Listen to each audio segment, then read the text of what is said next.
ওই শের মোল্লা আলাইহির রহমার সুযোগ্য সন্তান আল্লামা আমিনুল হক আল কাদেরী, ওনার বড় শাহজাদা, বলেন না, আমিনুল হক আল কাদেরী মদ্দাজিল্লুল আলীর দরবারে গিয়ে আমার এই শাহ মানস সোসাইটির যা খতিব হযরতুল আল্লামা জনাব ফয়জুল কবির মদ্দাজিল্লুল আলী ওনার কাছে গিয়ে বাইত হয়েছে। সবাই বলেন সুবহানাল্লাহ, বড় করে বলুন বাইত হয়ে কি হয়েছে?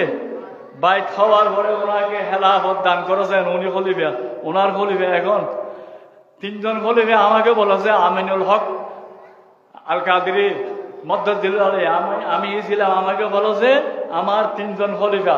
কয়জন বলুন না, কয়জন? বড় করে বলুন না, কয়জন? তিনজন। দুইজনের নাম আমাকে বলেছে, ও 3 নম্বরের মধ্যে এই ফয়জুল কবির আল কাদেরী মদ্দাজিল্লুল আলী। বড় করে বলুন সুবহানাল্লাহ।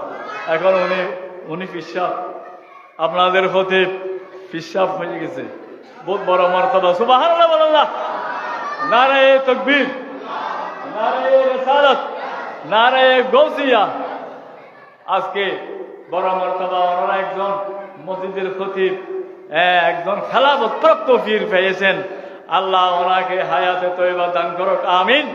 এবং ওনার ঈমান আমলের মধ্যে অফুরন্ত বরকত দান করুক, আমিন। এবং আল্লামা এই আমিনুল হক শাহজাদা আমিনুল হক আল কাদেরী মদ্দাজিল্লুল আলী নজর করমে ওনার মার্তবা সম্মান আরো বেশি বেশি বেড়ে যাক, আমিন। আমি আর বেশি বক্তব্য দেব না, ওয়াজ করব না।